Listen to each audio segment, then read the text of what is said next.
Hello. आज हम जो हमारा अध्याय रहने वाला है, आज जिस बात पे हम चर्चा करने वाले हैं वो प्रस्तावना भारत के संविधान का है। प्रस्तावना पिछले कई वर्षों से लेकर जब संविधान सभा ने संविधान का निर्माण किया या संविधान सभा में जब प्रस्तावना लिखा जा रहा था, जब से लेके आज दिन तक, या मैं बोलूँ आज दिन तक नहीं तो 1973 केशवरन भारती केसेस तक प्रस्तावना एक विवादस्थ पद रहा है। तो हम समझेंगे आखिरकार कहाँ कहाँ प्रस्तावना में विवाद रहा है, कैसे सुप्रीम कोर्ट ऑफ इंडिया के जजमेंट्स आए, संसद प्रस्तावना को लेकर संसद और कार्यपालिका के बीच में क्या जो सत्ता का संघर्ष रहा है, उस संघर्ष को हम समझेंगे आखिरकार। और हमारा जो प्रस्तावना है वो प्रस्तावना क्या डिसाइड करता है, प्रस्तावना में जो शब्दावली दी गई है वो शब्दावली कैसे भारत के संविधान की जो पूर्णतः शब्दावली है उसको रिप्रेजेंट करती है, कैसे भारत के संविधान के संपूर्ण शब्दों को कुछ शब्द जिसे हम प्रस्तावना कहते हैं वो कैसे रिप्रेजेंट करते हैं, इस बात पे हम समझेंगे। और जिसे पालकीवाला जो भारत के जस्टिस थे, उन्होंने संविधान को जो प्रस्तावना है उसे परिचय पत्र कहा, संविधान का परिचय पत्र कहा। कैसे संविधान जो प्रस्तावना है वो संविधान की एक मूल दर्शन है संविधान का, इस बारे में हम पूरा तरीके से हम समझेंगे। क्लास में कोशिश करूंगा कि क्लास संक्षिप्त रहे। देखिए आज की हमारा जो टॉपिक रहेगा वो प्रस्तावना रहेगा।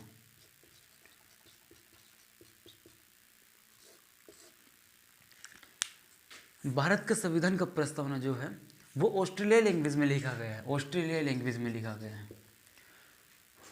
मैं जानकारी के लिए बता दूं कि दुनिया में ऐसा पहला संविधान जिसने प्रस्तावना अपने संविधान में, जिस संविधान में प्रस्तावना शामिल था वो अमेरिका का संविधान था। अमेरिका की जो कैलिफोर्निया सम्मेलन से अमेरिका का संविधान बना, उस कैलिफोर्निया सम्मेलन के लगभग उसी समय अमेरिका के संविधान का एक प्रस्तावना हुआ।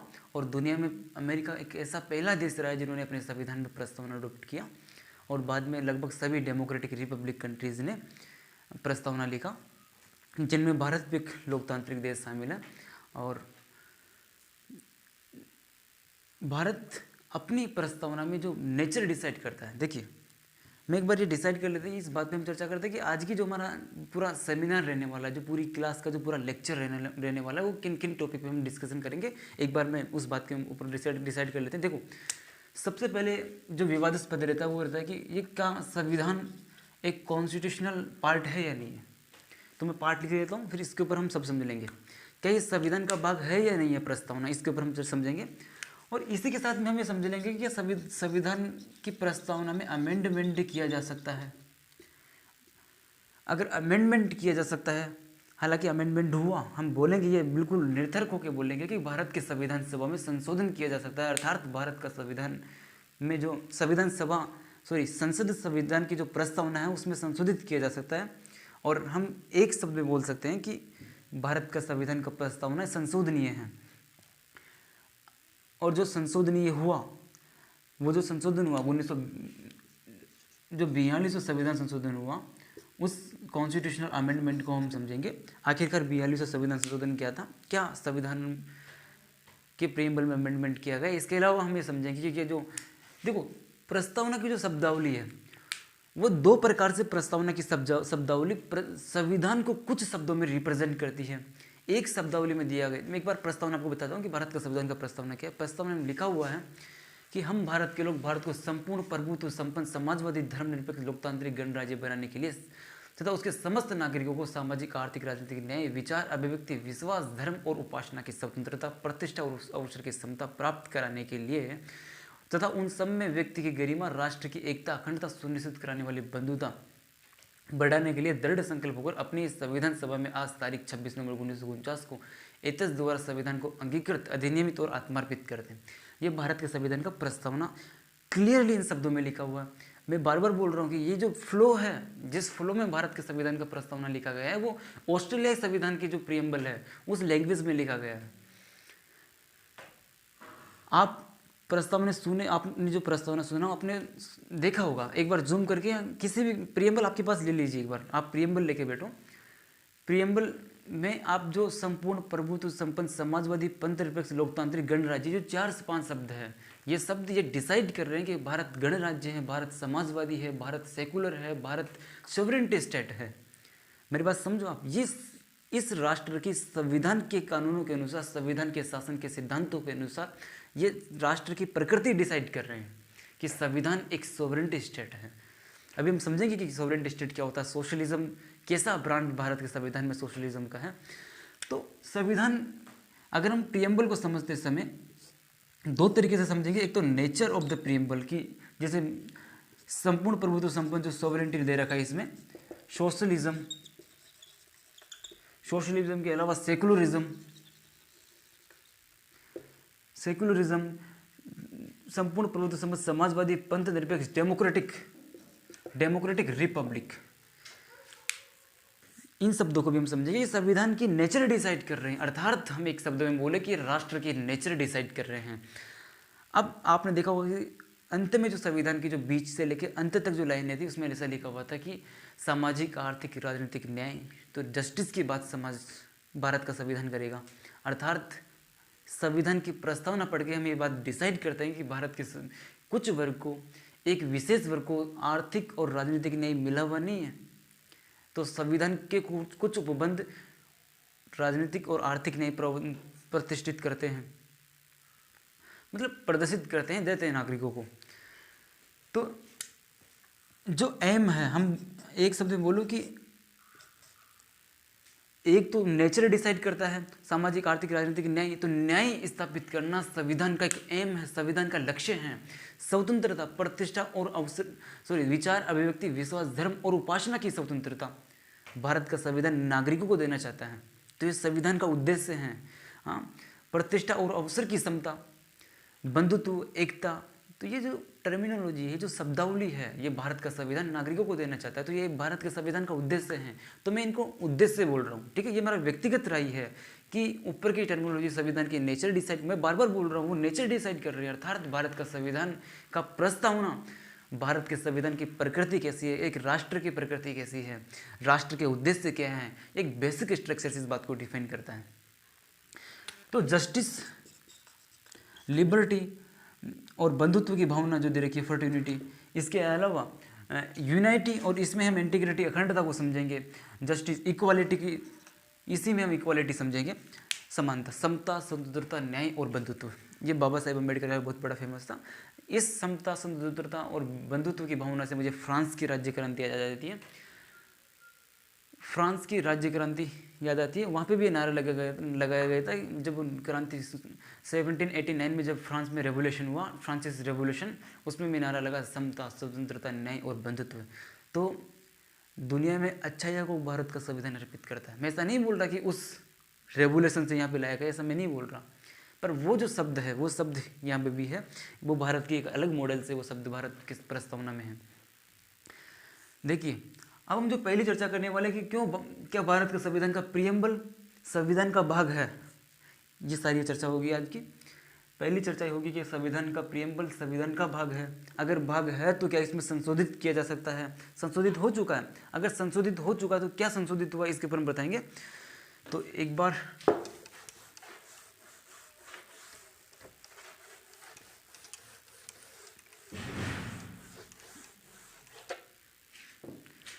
तो हम डिसाइड करते हैं कि पार्ट, ये संविधान का पार्ट है या नहीं है।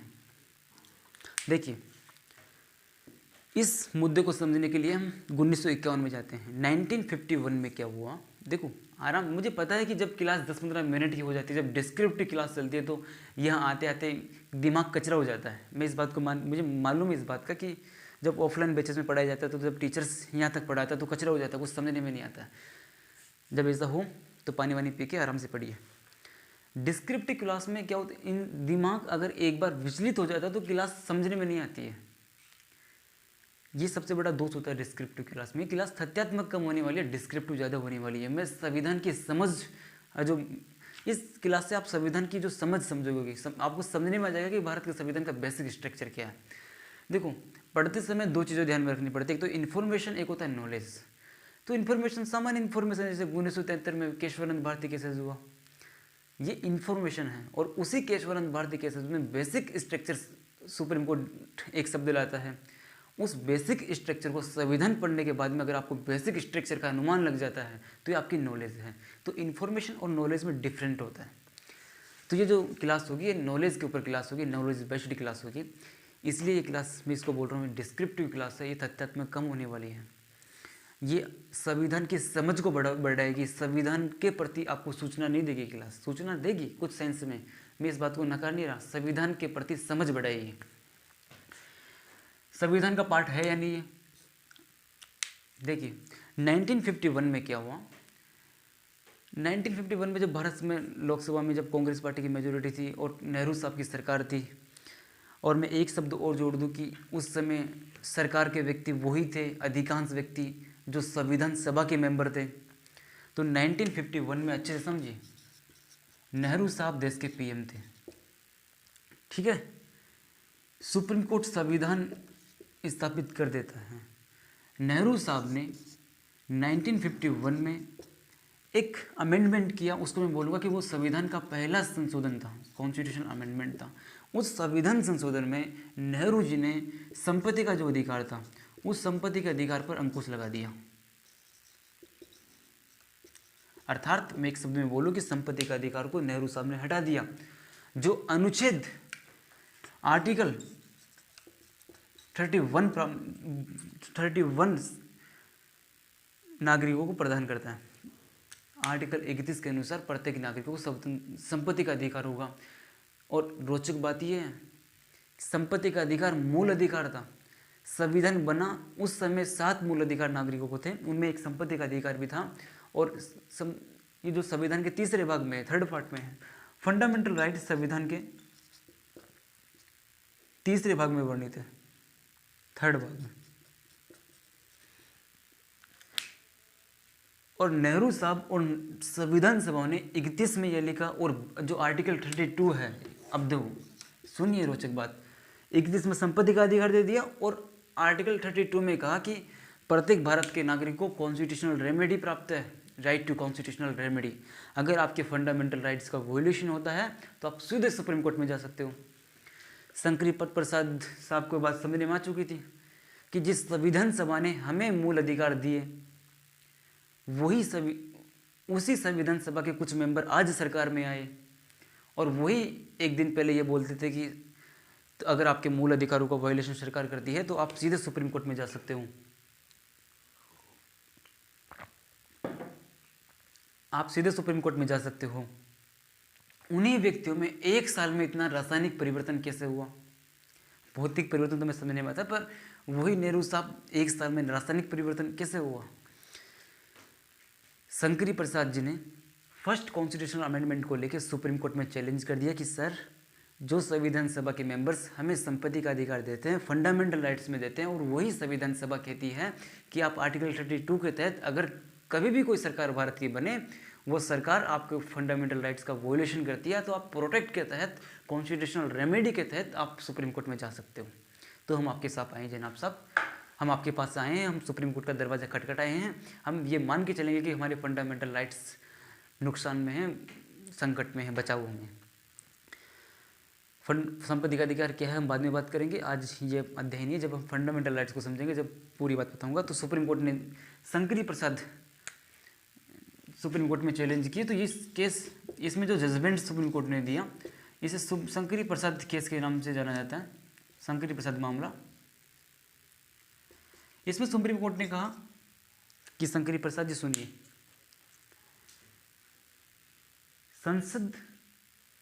संसद को आर्टिकल 368 के अनुसार यह शक्ति प्राप्त है पार्लियामेंट को कि वो संविधान के किसी भी भाग में संशोधित कर सकती है।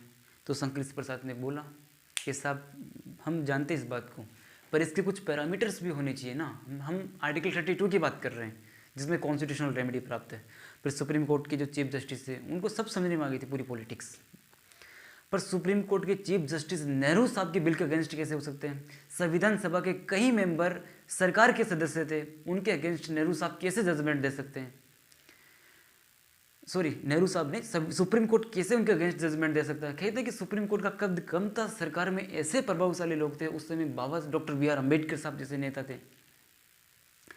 तो अंबेडकर साहब जैसे नेता थे, तो सुप्रीम कोर्ट ने कहा शंकरी प्रसाद मामले में कि इसको अभी यही, मतलब सुप्रीम कोर्ट ने समझा कि मैटर खत्म करो, नेहरू साहब की बात मान ली, क्योंकि नेहरू साहब की गरिमा जो देश में थी, पहले पीएम थे, पहली सरकार थी, पहला संविधान संशोधन था, और सुप्रीम कोर्ट में बी आर अम्बेडकर जैसे वरिष्ठ राजनीति शास्त्र कानून मंत्री थे, कानून मंत्री रहे थे भारत के।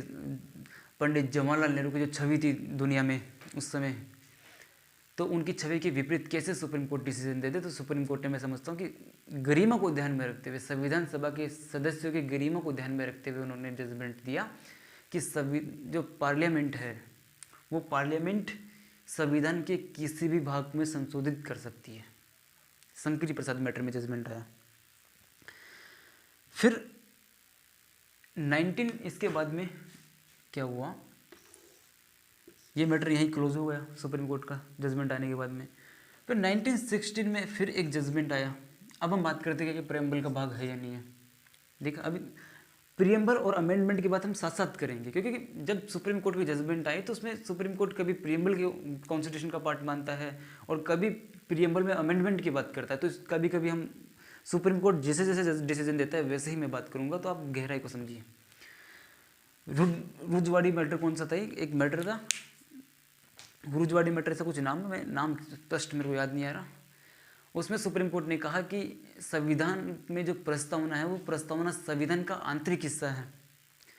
तो मैं बोलूँ कि सुप्रीम कोर्ट ने 1916 में कहा कि आंतरिक हिस्सा संविधान का है, तो आज अब यही चिन्ह लगा के चलो कि संविधान का प्रियम्बल संविधान का अभिन्न अंग है, संविधान का एक भाग है। ये सुप्रीम कोर्ट का डिसीजन था और सुप्रीम कोर्ट का डिसीजन अंत तक यही रहा। पर जो मैटर अटका वो आर्टिकल 368 में अटका। अनुच्छेद 368 में संविधान की जो शक्ति है, संविधान की जो शक्ति संसद को प्राप्त है कि आप संविधान में संशोधित कर सकती है, इस मैटर को लेके और आर्टिकल 32 के बीच में बहुत बड़ा कॉन्ट्रडिक्शन चला।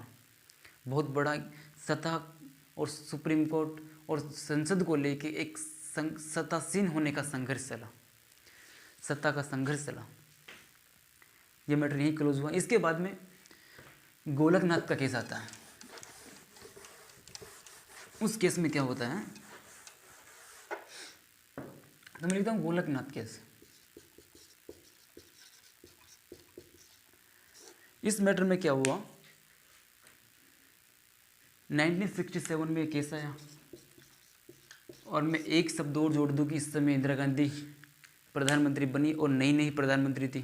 के कामराज कांग्रेस पार्टी के प्रेसिडेंट थे और ज़्यादा बताने की जरूरत नहीं है, शायद वीवी गिरी राष्ट्रपति थे, शायद वीवी गिरी राष्ट्रपति थे। तो इंदिरा गांधी ने एक 17वां संविधान संशोधन किया, कॉन्स्टिट्यूशनल अमेंडमेंट किया। देखो, इंदिरा गांधी बहुत संविधान संशोधित करी। अभी जो 42 संविधान संशोधन की बात करूंगा वो भी इंदिरा गांधी का संविधान संशोधन था। 25, 26, 27 लाइन लगा दी इंदिरा गांधी संविधान संशोधन की। तो और इंदिरा गांधी के समय कार्यपालिका और न्यायपालिका के बीच में जो सत्ता का संघर्ष था वो चरम स्तर पे चल रहा था। इंदिरा गांधी कंफ्यूज रही थी, राष्ट्रपति को लेकर भी इंदिरा गांधी कंफ्यूज रही थी कुछ मैटर्स में। इंदिरा गांधी सर्वोच्च न्यायालय को लेकर भी बहुत मैटर्स में कंफ्यूज रही थी इंदिरा गांधी। हालांकि एकाध बार सुप्रीम कोर्ट ने इंदिरा गांधी के समर्थन में डिसीजन दिया। 17वां संविधान संशोधन के खिलाफ इंदिरा गांधी ने संविधान संशोधन किया और इसके खिलाफ गोलकनाथ को बात दची नहीं। इसमें कुछ शेड्यूल्स का प्रोविजन था, स्टेट लिस्ट के सब्जेक्ट को यूनियन लिस्ट में डाल दिया गया, कुछ ऐसा प्रोविजन था। हम बाद में बात करेंगे 17वां संविधान संशोधन क्या है। गोलकनाथ जी ने इस केस को सुप्रीम कोर्ट में ले गए, कैसे भी चला गया। सुप्रीम कोर्ट ने इस गोलकनाथ के केस में डिसीजन दिया कि संसद फंडामेंटल राइट्स में अमेंडमेंट कर सकती है। बस इतने सी बात याद रखो, हम बाद में समझेंगे कि गोलकनाथ का केस क्या है। एफआर में अमेंडमेंट कर सकती है, कैन अमेंड, अमेंडमेंट कर सकती है। अब अमेंडमेंट कर सकती है, उससे पहले मिनर्वा मिल्स में लगभग उसी समय जजमेंट आ चुका था कि संसद की शक्ति लिमिटेड पावर है। ये मिनर्वा मिल्स में बहुत बड़ा लफड़ा रहा था, उसमें ये संसद सुप्रीम कोर्ट ने कहा था कि संसद की जो पावर है वो लिमिटेड पावर से है। इसके बाद में फाइनल डिसीजन पे आते हैं और उसी डिसीजन में हो जाएगा कि संविधान प्रियम्बल जो है संविधान का भाग है या नहीं है, और प्रियम्बल में अमेंडमेंट किया जा सकता है या नहीं है। और सुप्रीम कोर्ट की आर्टिकल 368 में जो पावर्स चैलेंज हुआ था वो सुप्रीम संसद के पास में किस सीमा तक है, इसके ऊपर लास्ट डिसीजन सुप्रीम कोर्ट का आएगा। देखो, केरल राज्य में वामपंथी सरकार बनी और केशवानंद केरल राज्य कहते हैं। हम केशवानंद वर्सेस भारती मामले को समझते हैं। इस मामले में पूरे जजमेंट सामने आएंगे। केशवानंद वर्सेस जो केशवानंद भारती वर्सेस केरल राज्य,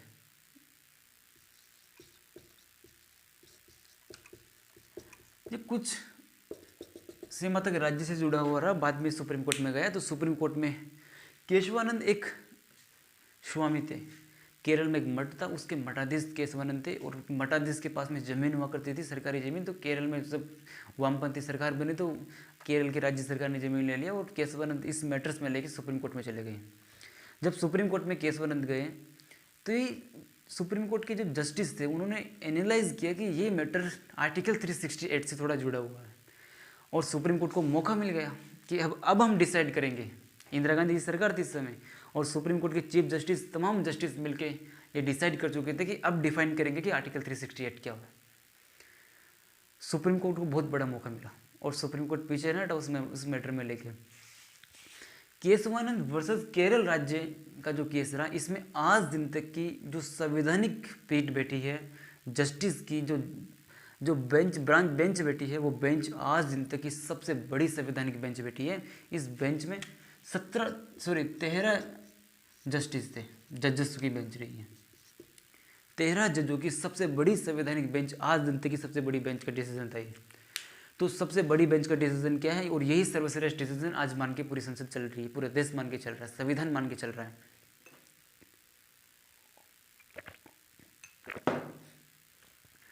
केशवानंद वर्सेस केरल राज्य, इसका जो जजमेंट आया, इसमें जजमेंट सामान्य आया कि पार्लियामेंट आर्टिकल 368 के अकॉर्डिंग संसद को ये अधिकार तो है कि वो संविधान में संशोधित कर देगी। हम ये मना नहीं कर रहे हैं मैडम जी, इंदिरा गांधी को उन्होंने कहा, इंदिरा गांधी को भी कहा और सरकार जो बनने वाली थी भावी सभी पूरे देश को कहा।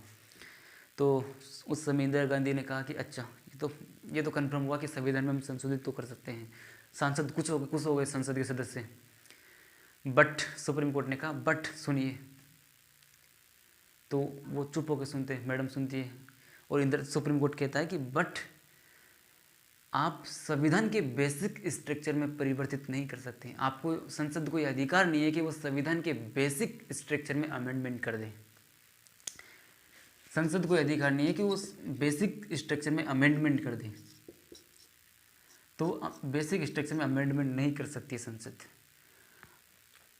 तो 5-10 इंदिरा गांधी सोची कि ये बेसिक स्ट्रक्चर क्या होता है, सुप्रीम कोर्ट को पूछी।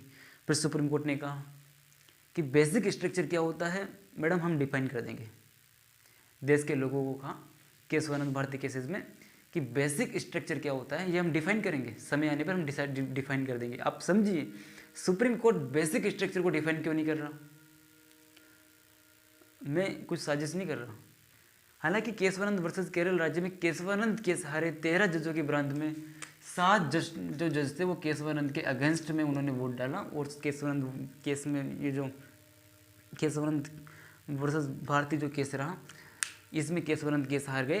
पर सुनिए, जो 6 जज थे, ये 7 जज ये मान के चल रहे थे कि संसद को सब बेसिक स्ट्रक्चर में ही अमेंडमेंट नहीं कर सकती। 7 जज ये मान के चल रहे थे। पर इंदिरा गांधी ने जो 6 जज थे इनमें से एक व्यक्ति को सुप्रीम कोर्ट, इंदिरा गांधी की सरकार जब थी उस समय ये जो 6 जज थे इनमें से एक व्यक्ति सुप्रीम कोर्ट का चीफ जस्टिस बना। और इसमें एक लाइन में और जोड़ दूं कि ये जो 6 जज थे उनमें से जो जज सुप्रीम कोर्ट का चीफ जस्टिस बना वो जज वरीयता सूची में 4थे नंबर पे आता था।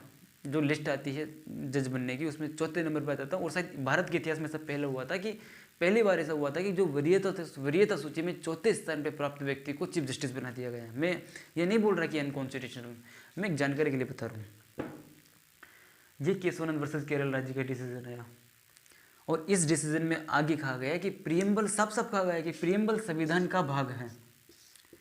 तो ये मान के चलो कि preamble is the integrative part of constitution and parliament can amend to the preamble. इसमें साफ कहा गया कि प्रीएम्बल में पार्लियामेंट अमेंडमेंट कर सकती है। ये साफ साफ कहा गया। ठीक है, ये अब क्लियर हो चुका कि प्रस्तावना संविधान का भाग है। कैसे भी एग्जामिनेशन में पूछे, देखो प्रश्न जो आता है वो बहुत डिस्क्रिप्टिव टाइप से आता है, एक एक लाइन का एक एक ऑप्शन बनता है, 5-7 लाइन में पूरा प्रश्न होता है। और प्रश्न किस तरीके से भी 4 ऑप्शन दे देते हैं कि प्रिएम्बल संशोधनीय है, संशोधनीय तो कैसे हैं। यूपीएससी में डिस्क्रिप्टिव टाइप के क्वेश्चन आते हैं, आप जानते हो। फाइनल डिसीजन है कि प्रिएम्बल संविधान संशोधित किया जा सकता है और संविधान का भाग है। इसके बाद में जो हम समझने वाले हैं, जो इंदिरा गांधी के समय ही प्रिएम्बल में जब सुप्रीम कोर्ट ने कही दिया कि प्रिएम्बल संशोधनीय है, तो इंदिरा गांधी पीछे क्यों उठेगी। तो इंदिरा गांधी ने सुप्रीम कोर्ट में केशवानंद वर्सेस केरल राज्य 1973 में इंदिरा केशवानंद के इसमें सुप्रीम कोर्ट के जजमेंट आए 1973 में, और इंदिरा गांधी ने 1976 में ही 3 साल बाद में ही संशोधित कर दिया। वो 42वां संविधान संशोधन था। उसमें इंदिरा गांधी ने प्रिएम्बल में समाजवाद,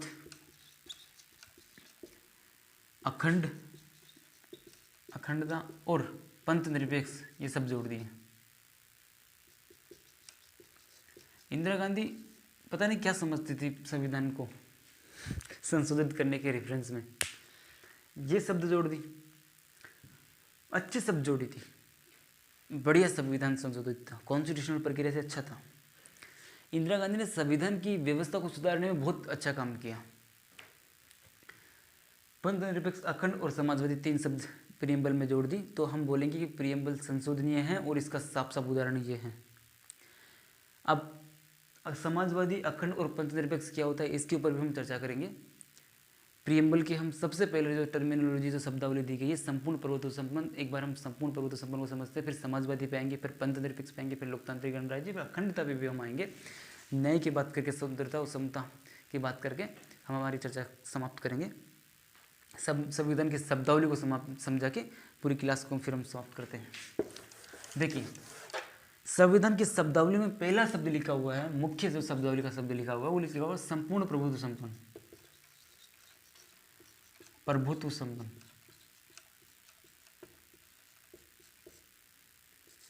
इसका मतलब होता है, देखो इस शब्द के साथ साथ हम 2-3 शब्द समझेंगे। एक शब्द समझेंगे संपूर्ण प्रभुत्व संपन्न, इसके साथ में हम समझेंगे कि डोमिनियन स्टेट क्या होता है, और इसके साथ हम समझ लेंगे कि कॉलोनी जो होती है, कॉलोनी जो है उपनिवेशवादी, उपनिवेशवाद वो क्या होता है।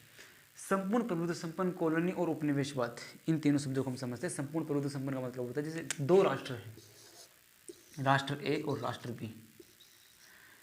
अगर राष्ट्र एक के पास में, राष्ट्र एक ही सरकार के पास में जो कोई सी भी प्रकार की सरकार हो, इस सरकार के पास में इसकी राष्ट्र एक ही एक्सटर्नल और इंटरनल अर्थात बाहरी और आंतरिक शक्तियाँ अगर इस राष्ट्र की शक्तियाँ इसी के पास में हैं, तो ये राष्ट्र एक संपूर्ण प्रभुत्व संपन्न राष्ट्र है।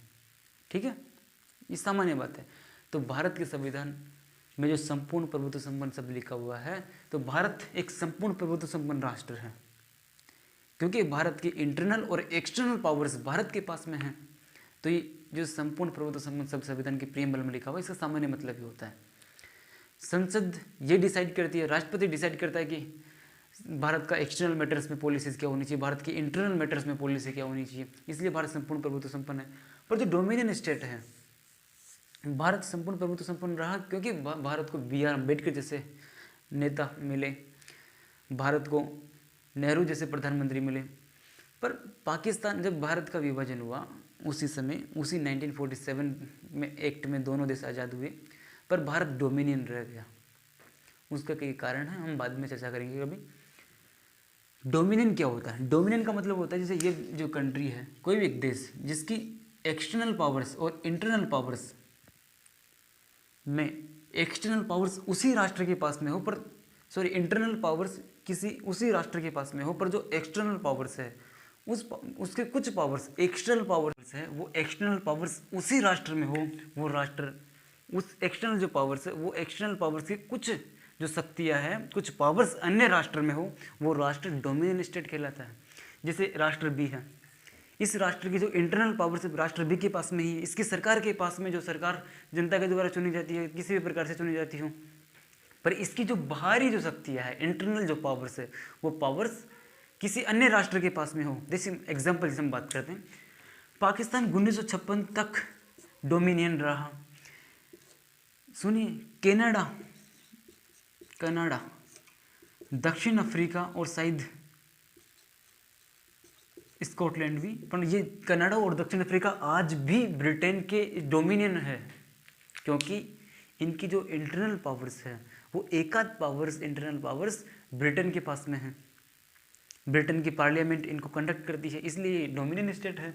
कॉलोनी का मतलब होता है जैसे ये राष्ट्र पूर्ण इस राष्ट्र के आधिपत्य में हो, ये राष्ट्र बी राष्ट्र ए राष्ट्र की कॉलोनी होगा। जैसे 1947 से पहले भारत ब्रिटेन की कॉलोनी था, अर्थात भारत ब्रिटेन का एक उपनिवेशिक राज्य था। कॉलोनी का सीधा सा अर्थ ये होता है, कॉलोनी में फालतू पॉलिटिक्स ना करने का। और सब जानते हैं कि अधिकांश विश्व ब्रिटेन का कॉलोनी रही थी। इसके बाद का जो शब्द है संविधान में, प्रियम्बल में, वो शब्द ये है, वो शब्द लिखा हुआ है समाजवादी शब्द। ये शब्द बड़ा राजनीतिक शब्द है, इसमें तो हम बोलेंगे नहीं कि राजनीतिक शब्द है, और राजनीतिक शब्द को समझाता हूँ मैं। समाजवादी शब्द, देखो समाजवादी के बारे में इंदिरा गांधी अक्सर कहते थे कि हमारा समाजवाद का ब्रांड अलग है, नेहरू जी का ब्रांड अलग था, राम मनोहर लोहिया ने जिस तरीके से समाजवाद को डिफाइन किया उनका भी ब्रांड अलग था। इंदिरा गांधी तो कई बार इस बात का जिक्र करती थी कि हमारा समाजवाद का ब्रांड अलग है। बी आर अम्बेडकर, एक दो विचार बी आर अम्बेडकर के सोशलिस्ट थे, गांधी जी के भी एक आध जो विचार थे वो सोशलिस्ट थे। देखो समाजवाद का सामान्य मतलब होता है, समाजवाद का सामान्य अर्थ ये होता है कि समाजवाद का जो उद्देश्य है वो उद्देश्य सामाजिक और आर्थिक न्याय स्थापित करना है। समाजवाद सामाजिक न्याय और आर्थिक न्याय स्थापित करना इसका उद्देश्य है। भारत में जो शुरुआती दौर में समाजवाद का जो उद्देश्य रहा वो समाजवाद का उद्देश्य नेशनलाइजेशन रहा, राष्ट्रीयकृत, मेरी बात समझ रहे हो, निजीकरण को बढ़ावा न दिया गया शुरुआती दिनों में। पर बाद में क्या हुआ कि इस नेशनलाइजेशन की जगह इसको कटस करके इस समाजवाद का उद्देश्य सामाजिकरण भारत में हुआ। सामाजिकरण अगर एक सेंस में बोले कि निजीकरण, प्राइवेटलाइजेशन जो हुआ, पर समाजवाद में जब निजीकरण होता है तो निजीकरण का उद्देश्य राज्य को आर्थिक लाभ हो, ये उसका उद्देश्य नहीं होता है। स्वामित्व, सामाजिक स्वामित्व, संसाधनों के ऊपर में सामाजिक स्वामित्व हो, अर्थात जो संसाधन है उसका वितरण समाज में समान तरीके से हो। ये समाजवाद का राष्ट्रीयकरण के बाद की जो सामाजिकरण की प्रक्रिया थी, उस सामाजिकरण की प्रक्रिया में जो निजीकरण जो शब्द है उस शब्द का ये उद्देश्य समाजवाद में होना चाहिए। हालांकि वर्तमान दौर में जो सरकार जो काम जिस प्रकार से समाजवाद को इम्प्लीमेंट कर रही है उसमें ऐसा नज़र नहीं आ रहा है। कुछ सीमा तक अच्छी सरकार काम कर रही है, भारत की सरकार उन्होंने अच्छे ही काम किया और अच्छे ही करके, कुछ कभी कभी सरकार हो सकती है कि एक आध फैसले गलत ले ले, पर सामान्यतः मुख्यतः सरकार अच्छे ही काम कर रही है। समाजवाद जो शब्द है, ये शब्द ये भी डिसाइड करता है शुरुआती दिनों में कि राज्य का नियंत्रण उद्योगों पर होना चाहिए, अर्थात नियंत्रणवाद को समाजवाद डिफाइन करता है। समाजवाद का एक जो डिफेक्टेड रहे, समाजवाद के जो आलोचक रहे, वो ये बात बोल देते हैं कि समाजवाद ब्यूरोक्रेसी को स्ट्रॉन्ग करता है, नौकरशाही को बढ़ावा देता है। ये बात भी सही है। अगर राज्य बार बार स्ट्रिक्ट लगाएगा, राज्य बार बार उद्योगों के ऊपर में नियम बनाएगा, कानून बनाएगा, उद्योगों को जितना राज्य अपने अधीन करना के चाहेगा उतना ब्यूरोक्रेसी स्ट्रॉन्ग होगी। क्योंकि इस सोशलिज्म को अगर भारत में इम्प्लीमेंट होगा तो भारत के आईएएस अधिकारी करेंगे, आईएएस अधिकारी ब्यूरोक्रेसी में होते हैं। तो समाजवाद का जो डिफेक्ट, हालांकि मुझे समझने में नहीं आ रहा कि अगर कोई ब्यूरोक्रेसी बार बार इंडस्ट्री वाले व्यक्तियों के पास में, पूंजीपति व्यक्तियों के पास में, नहीं तो मैं बोलूँ कि उद्योगपतियों को जाके पूछे, उद्योगपतियों के ऊपर नियम बनाए तो कैसे ब्यूरोक्रेसी स्ट्रॉन्ग हो जाए। वो तो रूल्स और रेगुलेशन उनकी ड्यूटी पूरी कर रहे हैं, पर ये उनके ऊपर आरोप लगता है। समाजवाद मानव को नैतिक प्राणी मान के चलता है, समाजवाद मानव को एक मोरल ह्यूमन मान के चलता है। ये समाजवाद वो समाजवाद नहीं है साम्यवादी वाला समाजवाद। इस समाजवाद और साम्यवादी समाजवाद बिल्कुल अलग समाजवाद है। समाजवाद और साम्यवाद के बीच में बहुत बड़ी लाइन है। समाजवाद, हालांकि साम्यवाद और पूंजीवाद के कुछ आर्थिक उद्देश्य को लेके, कुछ आर्थिक उद्देश्यों का समन्वय समाजवाद में प्रतीत होता है। पूंजी जो मार्क्सिज्म है, मार्क्सिज्म जनरली, मार्क्सिज्म जो श्रमिक वर्ग है उनके उदय की बात करता है। मार्क्सिज्म पूंजीपतियों का कट्टर विरोधी है, पर मार्क्सिस्ट विचारधारा वो राज्य का समर्थन नहीं करती है। गांधी जी ने भी राज्य का समर्थन नहीं किया। गांधी जी कभी राज्य का समर्थन नहीं करे, ये बहुत बड़ी बात है गांधी जी के दर्शन में, गांधी जी की फिलोसफी में गांधी जी ने कभी राज्य का समर्थन नहीं किया। मार्क्सिस्ट जो मार्क्स था उसने भी राज्य का समर्थन नहीं किया। पर रोचक बात यह है कि मार्क्सवाद के गांधी के विचारों, मार्क्सवाद के राज्य के विचार के संदर्भ में और गांधी के राज्य के विचारों के संदर्भ में मार्क्सिस्ट जो विचारधारा है वो सोशलिस्ट जो विचारधारा है वो राज्य का समर्थन करती है। इस बात में और समाजवाद भारत के संविधान की प्रस्तावना में है। गांधी जी के विचार राज्य के विरुद्ध थे, समाजवाद के विचार राज्य के समर्थक में हैं, समाजवाद संविधान की प्रस्तावना में है। समझिए, आप गहराई समझिए। 1950-52 के बाद में गांधी जी रहे नहीं। संविधान बनते समय अगर गांधी जी होते तो कहते कि पंचायती राज पहले ही हो जाता, बाद में एक्ट से आया। ये सामान्यतः समाजवाद है, ठीक है। समाजवाद के बाद में जो नेक्स्ट शब्द हमारा होगा वो सेकुलरिज्म शब्द होगा। सेकुलरिज्म शब्द जो है बहुत रोचक शब्द है। देखिए, समाजवाद, अगर मैं समाजवाद के बारे में एक आध लाइन और बोलूँ कि समाजवाद आर्थिक राजनीतिक स्वतंत्रता का समर्थक है। और आर्थिक और राजनीतिक स्वतंत्रता के ऊपर में B.R. अम्बेडकर साहब के और नेहरू जी के विचार ये थे कि देखो, आर्थिक स्वतंत्रता और राजनीतिक स्वतंत्रता के बहुत बड़े समर्थक संविधान सभा में रहे। इसके भारत के संविधान के भारत के नागरिकों को बहुत फायदा मिला। नेहरू जी बार बार बोलते थे कि आर्थिक स्वतंत्रता के बिना लोकतंत्र ज़्यादा दूर तक चल नहीं पाएगा, या फिर मैं बोलूँ कि आर्थिक स्वतंत्रता के बिना राजनीतिक स्वतंत्रता अर्थहीन है।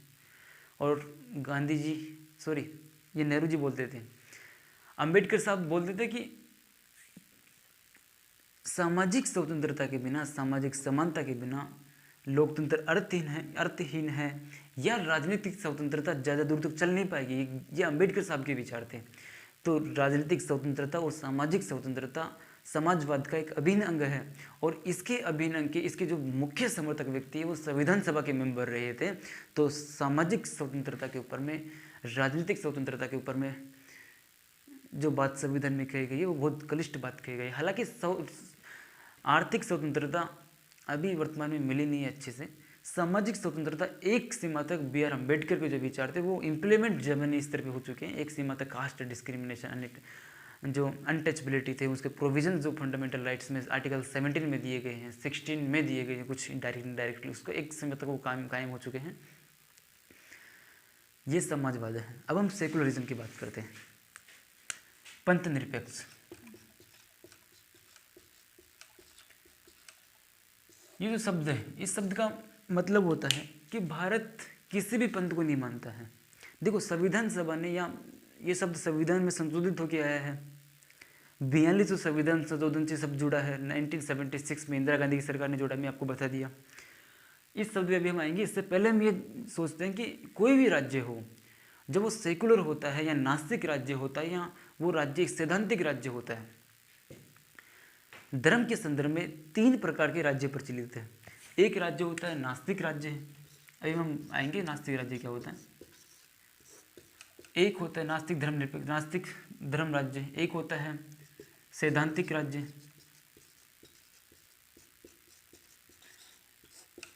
एक होता है पंथ निरपेक्ष राज्य या धर्मनिरपेक्ष राज्य। ये सब धर्म के डिफरेंस में होते हैं। देखिए, भारत में कई पंथों के लोग निवास करते हैं। भारत में पंथ शब्द और धर्म शब्द में कोई बहुत बड़ी लाइन नहीं है, पर भारत में पंथ भी निवास करते हैं, इसलिए संविधान में पंथ निरपेक्ष लिखा हुआ है, बट कोई बहुत बड़ी लाइन नहीं है। सेकुलरिज्म एक ही बात है। नास्तिक राज्य, सैद्धांतिक राज्य और धर्मनिरपेक्ष राज्य में क्या होता है, जो नास्तिक राज्य होता है वो नास्तिक राज्य ये मान के चलता है कि धर्म के मामले में नास्तिक राज्य तटस्थ रहता है, वो धर्म का विरोध करता है, उसे किसी धर्म से धर्म का विरोध करता है। धर्म का नास्तिक राज्य बोलता है मुझे पता ही नहीं है धर्म क्या होता है। तो नास्तिक राज्य के संदर्भ में धर्म मर चुका है, धर्म कुछ नहीं है, कोई संवैधानिक प्रोविजन धर्म के ऊपर नहीं होंगे, सब मानवता के प्रोविजन होंगे। सैद्धांतिक राज्य का मतलब होता है कि किसी एक विशेष धर्म के सिद्धांत उस राज्य की शासन व्यवस्था से संचालित हो। मेरी बात समझिए, किसी शासन व्यवस्था के, किसी राष्ट्र की निश्चित राज्य व्यवस्था किसी धर्म विशेष के निश्चित सिद्धांतों पर आधारित हो। जैसे इस्लामाबाद पाकिस्तान एक इस्लामिक कंट्री है। पाकिस्तान क्या है? सैद्धांतिक राज्य। पाकिस्तान इस्लाम को मानती है। पाकिस्तान के जो राज्य व्यवस्था है, वो राज्य व्यवस्था के जो सिद्धांत है वो इस्लाम के सिद्धांतों पर आधारित है। तो पाकिस्तान क्या है? मैं लिख दूँ, पाकिस्तान एक सैद्धांतिक राज्य है। इसके बाद में जो धर्मनिरपेक्ष राज्य है वो इंडिया है। धर्मनिरपेक्ष राज्य का मतलब होता है राज्य को धर्म से कोई मतलब नहीं है, पर कोई भी राज्य कहता हो कि आप कोई सा भी, नागरिकों को राज्य कहता है कि आप कोई सा भी धर्म एक्सेप्ट कर सकते हो, हमें कोई मतलब नहीं है। आप चाहे तो बुद्ध हो, आप चाहे तो ईसाई बनो, आप चाहे तो इस्लाम एक्सेप्ट करो, आप चाहे तो हिंदू बनो, आप सिख बनो, कुछ भी बनो, आपके जो अधिकार होंगे वो सिख ईसाई मुस्लिम कोई भी तुम्हारा धर्म हो, सबके समान अधिकार होंगे। और भारत ने अपने संविधान, हालांकि संविधान में शब्द को जोड़ा, संविधान की प्रस्तावना में शब्द को जोड़ा, तो इंडिया एक पंथ निरपेक्ष राज्य है। अब सवाल एक ये भी उठता है कि अगर इंडिया धर्मनिरपेक्ष है, क्या 42 संविधान संशोधन से पहले भारत धर्मनिरपेक्ष राष्ट्र नहीं था? तो मैं एक शब्द में बोलूँगा कि before 1942 India is also secular, India was also secular country. Bharat धर्मनिरपेक्ष राष्ट्र था 1942 से पहले, पर जो संदेश देने में बोलता हूँ कि संविधान का मूल दर्शन प्रस्तावना है, पर संविधान जो प्रस्तावना है वो संविधान की मुख्य शब्दावली को डिफाइन करता है, पर पूर्ण शब्दावली को संविधान का प्रस्तावना डिफाइन नहीं करता है। ठीक है। आर्टिकल 44 में कहा गया है कि समान नागरिक संहिता। पंथ निरपेक्ष के संदर्भ में जो भारत के संविधान के फंडामेंटल राइट्स के आर्टिकल 25 से लेके 28 तक ये कहा गया है कि कोई भी व्यक्ति कैसा भी धर्म एक्सेप्ट कर सकता है, धर्म के संदर्भ में सभी व्यक्ति को समान अधिकार होंगे। ये फंडामेंटल राइट्स है, धार्मिक स्वतंत्रता का अधिकार।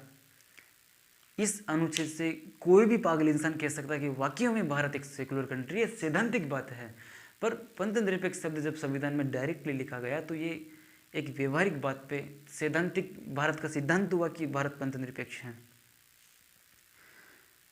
प्रस्तावना एक व्यवहारिक सेगमेंट है, मैं बताऊंगा क्यों व्यवहारिक सेगमेंट अभी।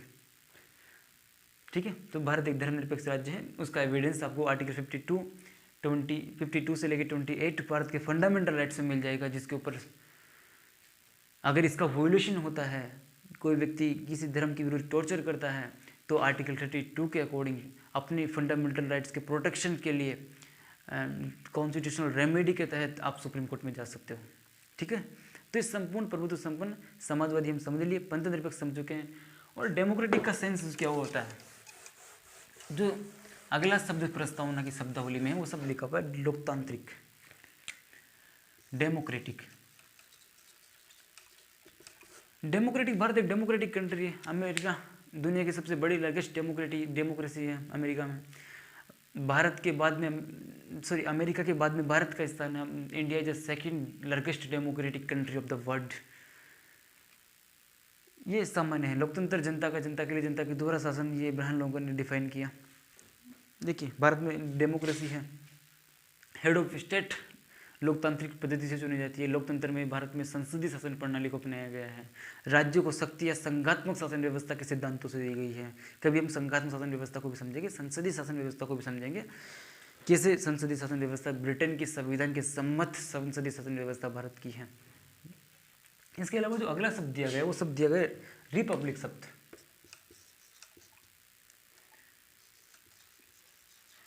रिपब्लिक शब्द जो दिया गया है वो रिपब्लिक का मतलब होता है सामान्य किसी भी राज्य का हेड ऑफ स्टेट इलेक्टेड हो, न कि वंशानुगत हो। हेड ऑफ स्टेट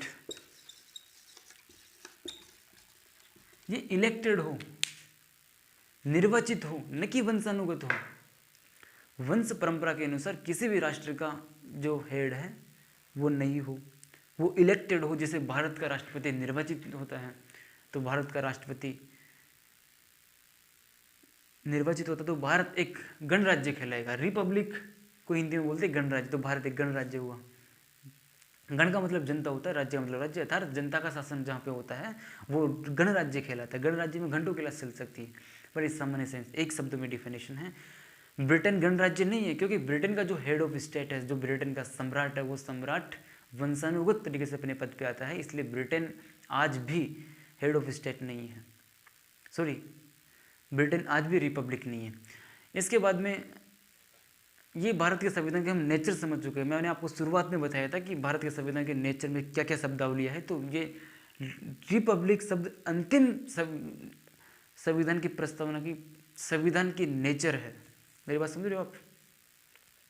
मुझे पता है यहाँ आते आते कचरा हो जाता है दिमाग, कुछ समझने में नहीं आता है। स्टूडेंट्स ऑफलाइन बैच में कोई पानी पीने जाता है, कोई कहाँ जाता है, जब टीचर ऐसी बात पढ़ाते हैं, क्योंकि डिस्क्रिप्टिव क्लास है। आप वीडियो को रोक के पानी वानी पीजिए, चाय पीजिए, आराम से देखिए, लंबी क्लास है ये थोड़ी सी। इसके बाद में हम जो समझेंगे, ये संविधान का नेचर जो प्रस्तावना बताता है वो हो गया। अब संविधान का उद्देश्य जो प्रस्तावना बताता है, संविधान जो प्रस्तावना उसको उद्देश्य का भी कहा जाता है। उद्देश्य का क्यों कहा जाता है? क्योंकि संविधान का प्रस्तावना संविधान के उद्देश्य डिक्लेयर करता है। जैसे सामाजिक, आर्थिक, राजनीतिक न्याय, जो शब्द लिखा हुआ है, जस्टिस, इसमें 3 प्रकार के जस्टिस लिखे गए हैं। सोशल जस्टिस, आर्थिक, इकोनॉमिक एंड पॉलिटिकल जस्टिस, राजनीतिक न्याय। देखो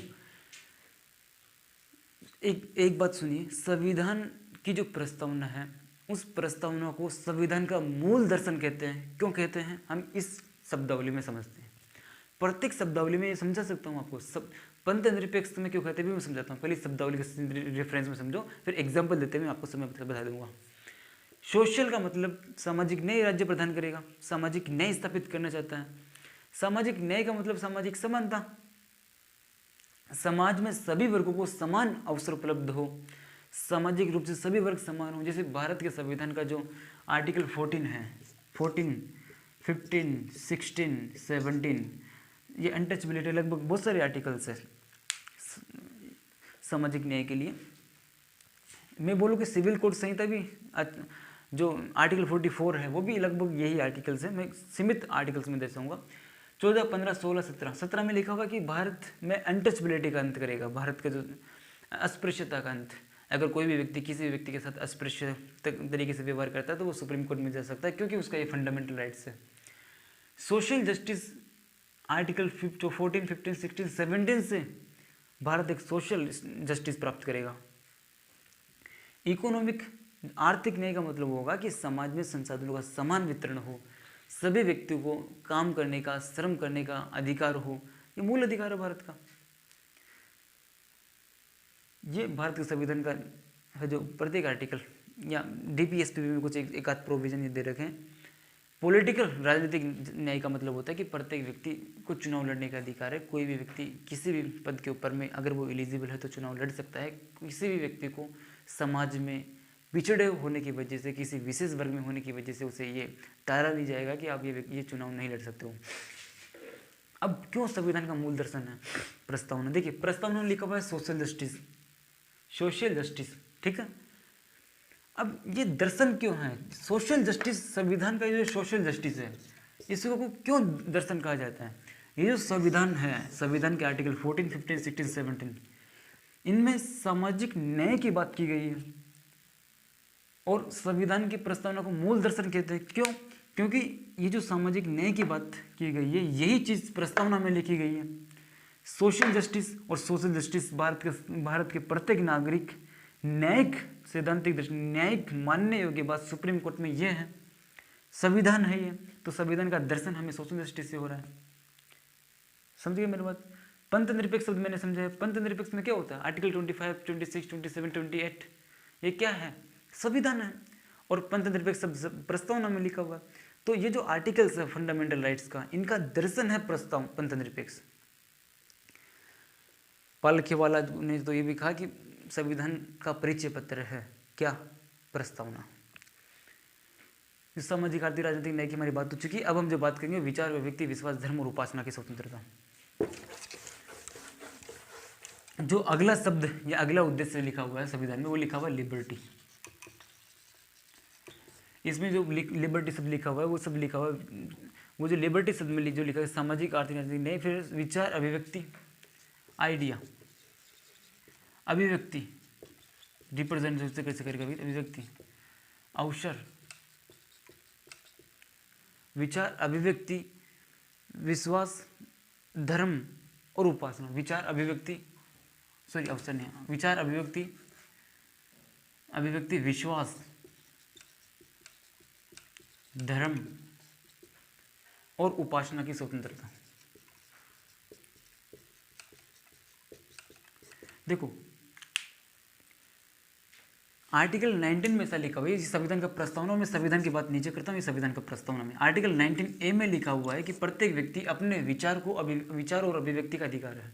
ये स्वतंत्रता का अधिकार है, फंडामेंटल राइट्स है। भारत के संविधान का प्रस्तावना और मूलभूत अधिकार में बहुत घनिष्ठ संबंध है। मैं बता रहा हूँ आपको, आइडिया और अभिव्यक्ति शब्द साफ साफ शब्दों में 19A में लिखा हुआ है। कई व्यक्ति बोलते कि ये जो प्रस्तावना है, ये प्रस्तावना गैर न्यायिक है। क्यों गैर न्यायिक है? प्रस्तावना में आइडिया की बात की गई है, अभिव्यक्ति की बात की गई है। हालांकि आप प्रस्तावना को लेकर संविधान में सुप्रीम कोर्ट के पास में जा नहीं सकते कि साहब, जनाब साहब, प्रस्तावना में लिखा हुआ है कि हम विचार अभिव्यक्त कर सकते हैं और फलाने आदमी ने, फलानी सरकार ने, फलाने संस्था ने हमारे विचारों को, हमें विचार अभिव्यक्त करने से रोका है। तो प्रस्तावना को लेके आप नहीं जा सकते।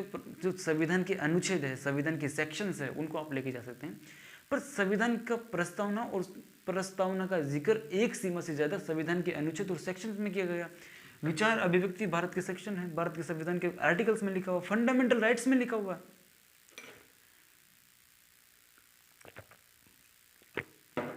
फंडामेंटल राइट्स में लिखा हुआ है। तो संविधान का अधिकांश भाग गैर न्यायिक नहीं है। व्यवहारिक दृष्टिकोण से, सैद्धांतिक दृष्टिकोण से मैं इस बात का पूरा समर्थन करता हूं कि संविधान का प्रस्तावना संपूर्ण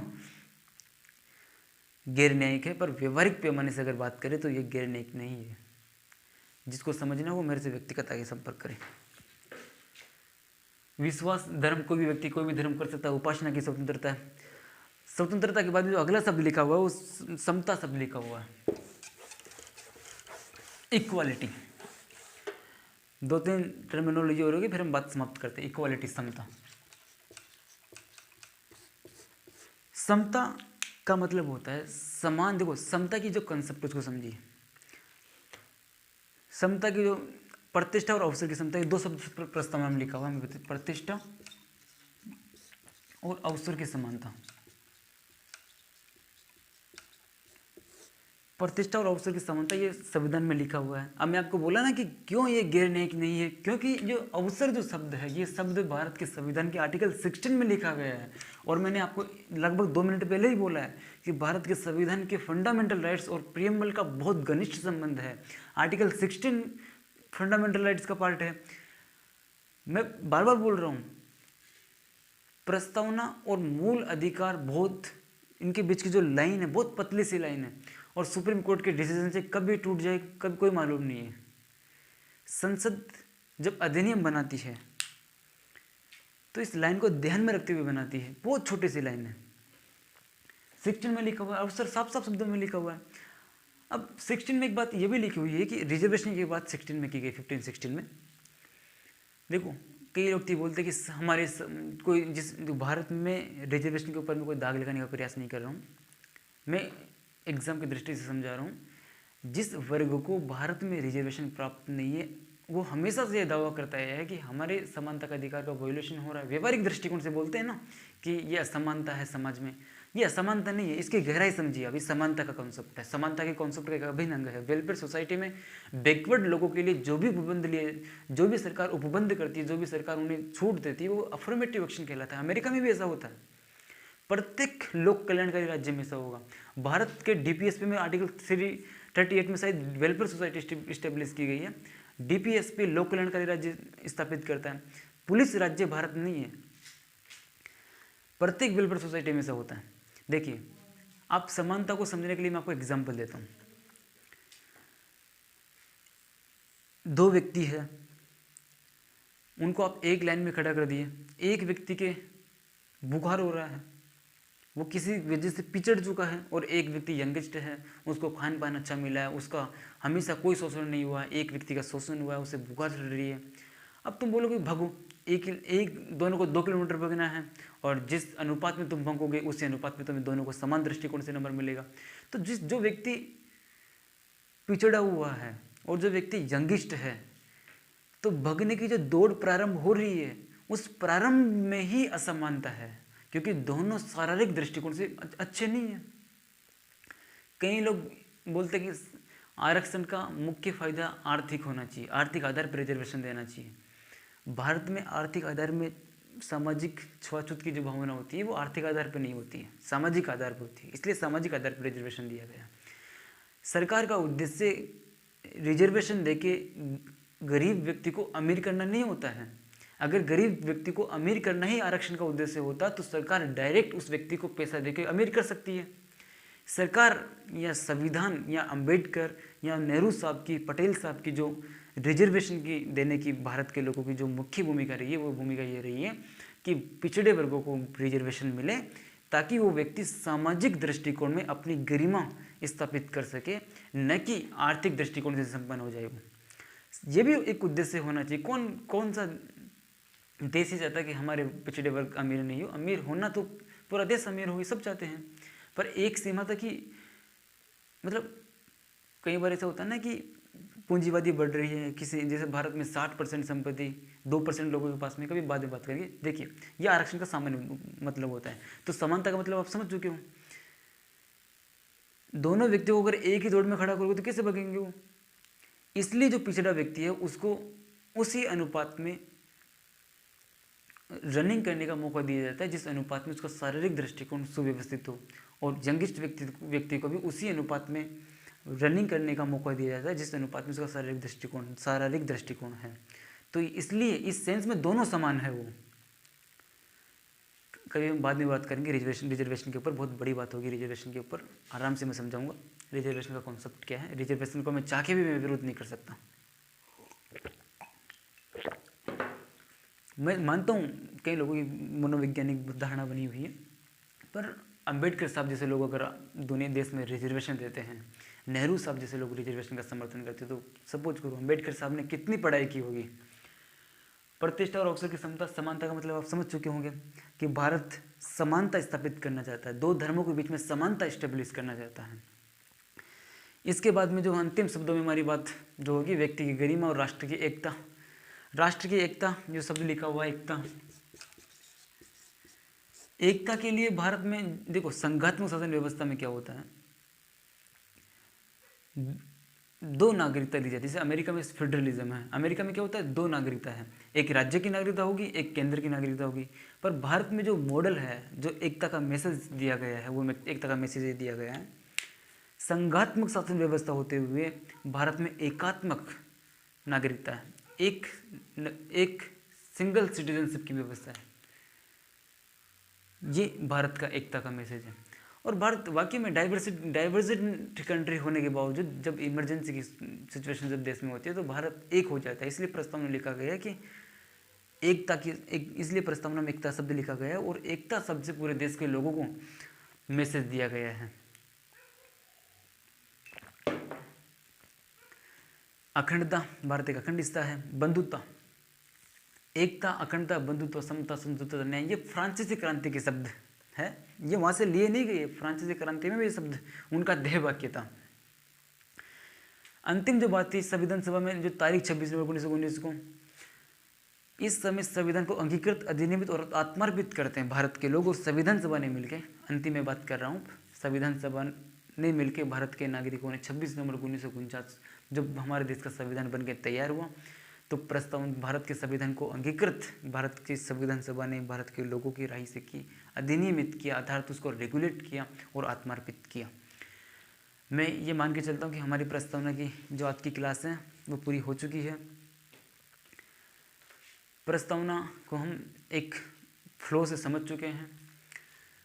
प्रस्तावना में क्वेश्चन यूपीएससी में आते रहते हैं। देखिए, मेरी एक आध क्लासेस हो सकती है यूट्यूब पे आ जाए। मैं आपको पहले ही बात बोल चुका था कि I am preparing for the civil services examination, तो मेरे पास I do not have time, मेरे पास समय बहुत कम है। इसलिए मैं आपके लिए अभी 10 बज रहे हैं लगभग, और मैं ये वीडियो आपके लिए बना रहा हूँ। ये क्लासेस में आपके लिए डाल रहा हूँ। हो सकता है कि मेरे समझाने में कुछ कमियाँ रह गई हो, क्योंकि मैं पहली बार पॉलिटी पढ़ा रहा हूँ, और कोशिश करूँगा कि एक आध क्लासेस और हो आपकी, फिर मैं मेरी बात समाप्त करूँगा। और थैंक यू, बाय।